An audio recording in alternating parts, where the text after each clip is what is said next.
সকলেরই একটা অভিজ্ঞতা আছে যে পাশ্চাত্যের, বিশেষ করে ব্রিটিশদের অনেকের, যাদের এদেশের ইতিহাসের উপর আগ্রহ আছে, তারা কলকাতা এলে জিজ্ঞেস করেন যে ব্ল্যাক হোল ট্র্যাজেডির জায়গাটা কোথায়। তারা হয়তো এখানকার ইতিহাসটা খুব ভালো করে জানেন না, অথবা এই ব্ল্যাক হোল সম্বন্ধে তাদের যা বলা হয়েছে সেটাকেই সত্য বলে মনে করেন। আসলে ব্ল্যাক হোলের কথা বলতে গেলে আমাদের আর কিছুটা পেছনে যেতে হবে। যখন বাংলার নবাব ছিলেন সিরাজউদ্দৌলা, জানতে হবে তার কথা এবং কিভাবে ব্ল্যাক হোলের কথা রটিয়ে দেওয়া হয়েছিল, যার ফলে তার করুণ পরিণতি ঘটে। শুধু তাই নয়, কিভাবে ব্রিটিশারদের চক্রান্তে বাংলা তথা ভারতের ইতিহাসের এক নতুন অধ্যায় সূচিত হয়েছিল, সে কথাও আমরা জানতে পারি। সিরাজউদ্দৌলা 1733 সালে জয়নুদ্দিন আহমেদ খান ও আমিনা বেগমের পরিবারে জন্মগ্রহণ করেন। তাঁরা শিয়া মুসলিম ছিলেন। তাঁর জন্মের পরেই সিরাজের মাতামহ আলীবর্দী খান বিহারের ডেপুটি গভর্নর নিযুক্ত হন। তদনুসারে তিনি নবাব প্রাসাদে একজন ভবিষ্যতের নবাবের জন্যে উপযুক্ত সমস্ত প্রয়োজনীয় শিক্ষা এবং প্রশিক্ষণ লাভ করেন। অল্প বয়সী সিরাজ আলীবর্দীর সাথে 1746 সালে মারাঠাদের বিরুদ্ধে সামরিক অভিযানে যোগ দিয়েছিলেন।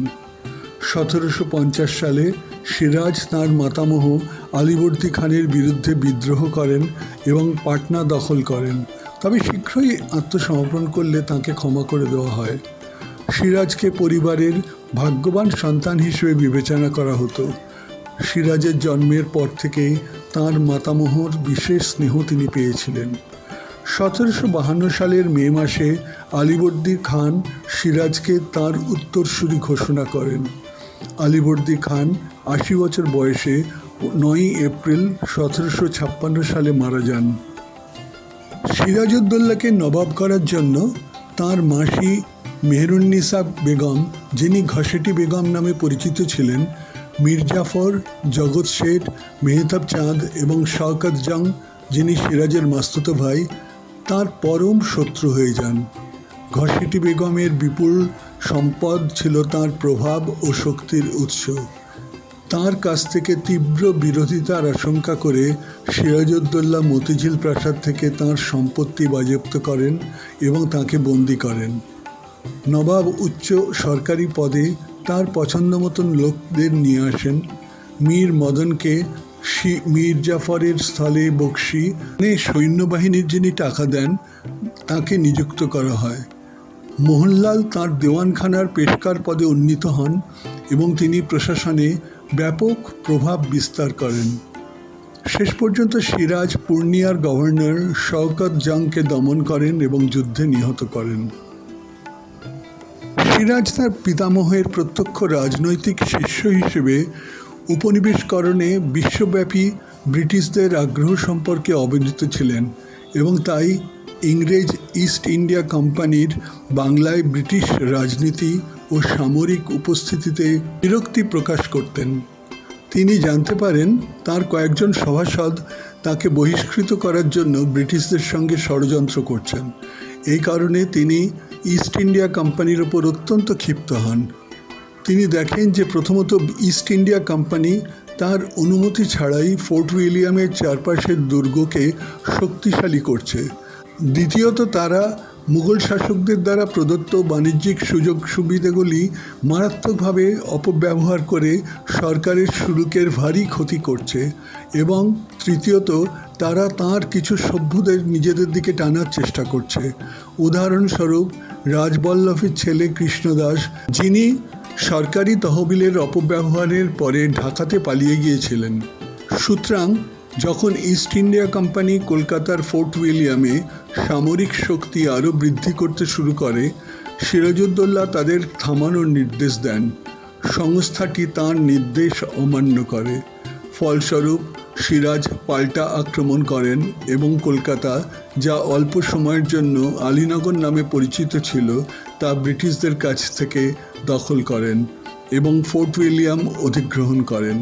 স্থানীয় কমান্ডারের দ্বারা সাময়িকভাবে ধরে রাখা বন্দীদের কারাগারে রাখা হয়, কিন্তু কিছু বিভ্রান্তির ফলে বন্দীদের সারা রাত সেখানে রেখে দেওয়া হয় এবং 20শে জুন 1756 সালে কারাগারের স্বল্প পরিসরে থাকার কারণে 123 জন বন্দী মারা যান। এই ঘটনাটি অনেক অতিরঞ্জিত করে ইস্ট ইন্ডিয়া কোম্পানি নবাব সিরাজউদ্দৌলার বিরুদ্ধে একটি কাল্পনিক ব্ল্যাক হোল হত্যার মিথ্যা গল্প প্রচার করার চেষ্টা করেন। সিরাজউদ্দৌলার কলকাতা জয়ের কিছুদিনের মধ্যেই ব্রিটিশরা ফোর্ট উইলিয়াম দুর্গটি পুনরায় দখল করে এবং আক্রমণটির প্রতিশোধ নেওয়ার জন্য লর্ড ক্লাইভের নেতৃত্বে মাদ্রাজ থেকে নতুন সৈন্য প্রেরণ করে। সিরাজউদ্দৌলা পলাশীতে ব্রিটিশদের সাথে যুদ্ধে মুখোমুখি হন। মুর্শিদাবাদ থেকে 27 মাইল দূরে তাকে যুদ্ধ শিবির তৈরি করতে হয়। 23শে জুন 1757 সালে সিরাজউদ্দৌলা মীর জাফরের সঙ্গে সাক্ষাৎ করেন, কারণ যুদ্ধে সিরাজের খুব প্রিয় সহচর মীর মদনের আকস্মিক মৃত্যুতে তিনি দিশাহারা হয়ে পড়েন। নবাব মীর জাফরের কাছে সাহায্য চান। মীর জাফর সিরাজকে সেদিনের মতো যুদ্ধ বন্ধ করার পরামর্শ দেন। মীর জাফরের কথায় প্রভাবিত হয়ে সিরাজ যুদ্ধবন্ধের আদেশ দেন। তার আদেশ অনুসরণ করে নবাবের সৈন্যরা তাদের শিবিরে ফিরে আসছিল। এই সময় রবার্ট ক্লাইভ তার সেনাবাহিনী নিয়ে সিরাজের সৈন্যদের আক্রমণ করেন। যদিও সিরাজের বিপুল সংখ্যক সৈন্য ছিল, কিন্তু মাত্র 3000 সৈন্য নিয়ে রবার্ট ক্লাইভ সিরাজের সৈন্যদের আক্রমণ করলে সেনাবাহিনী ছত্রভঙ্গ হয়ে পড়ে এবং যুদ্ধের কোনো উপায়ের কথা ভাবতে পারে না। তাই সবাই পালিয়ে যায়। জগৎ শেঠ, মীর জাফর, কৃষ্ণচন্দ্র প্রমুখের ষড়যন্ত্রের ও বিশ্বাসঘাতকতার জন্য সিরাজ যুদ্ধে পরাজিত হয়ে পালিয়ে যান। তিনি প্রথমে মুর্শিদাবাদে তাঁর প্রাসাদ মতিঝিলে যান। তিনি তাঁর প্রধান কমান্ডারদের তাঁর সুরক্ষার ব্যবস্থা করতে নির্দেশ দেন, কিন্তু পলাশীতে পরাজয়ের জন্য তাঁরা তাঁর আদেশ পালন করতে অস্বীকার করেন।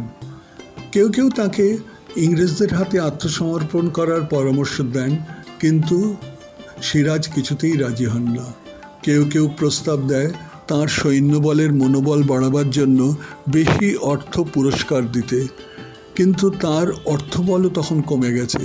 অবশেষে সিরাজ স্থির করেন যে মোহনলালের সুরক্ষায় তিনি তার হারেমের সমস্ত স্ত্রীলোকদের সোনা ও হাতি দিয়ে পূর্ণিয়ায় পাঠিয়ে দেবেন এবং তারপরে তার প্রিয় সঙ্গিনী লুৎফুন্নিসা এবং অল্প কিছু পরিচারক নিয়ে গঙ্গাপথে পাটনায় চলে যাবেন। কিন্তু এই খবর গুপ্তচর মারফত মীর জাফরের কাছে পৌঁছে যায়। সিরাজ গঙ্গায় নৌকো করে যাত্রা শুরু করেন, কিন্তু শেষ পর্যন্ত মীর জাফরের সৈন্যরা তাকে গ্রেপ্তার করে। ইংরেজরা তাকে মৃত্যুদণ্ডে দণ্ডিত করেন। মীর জাফর ও ব্রিটিশ ইন্ডিয়া কোম্পানির মধ্যে চুক্তি হয়েছিল যে সিরাজকে হত্যা করতে পারলে মীর জাফর বাংলার নবাব হবেন। এই চুক্তির অংশ হিসেবে মীর জাফরের পুত্র মীর মিরানের আদেশে 1757 সালের 2রা জুলাই মোহাম্মদ আলী বেগ নামক-হারাম দেউড়িতে সিরাজউদ্দৌলার মৃত্যুদণ্ড কার্যকর করে। সিরাজের মৃত্যুর সাথে সাথে বাংলাতে ব্রিটিশদের শাসন কায়েম হয়ে যায়। বিরোধিতা করার আর কেউ থাকে না। মুর্শিদাবাদে খুশবাগে একটি সুন্দর বাগানের মধ্যে সিরাজের সমাধি আজও রয়েছে। ব্ল্যাক হোলের সাজানো রটনায় বাংলা তথা ভারতের স্বাধীনতার সূর্য অস্তমিত হয়। এই হলো ব্ল্যাক হোলের আসল কথা।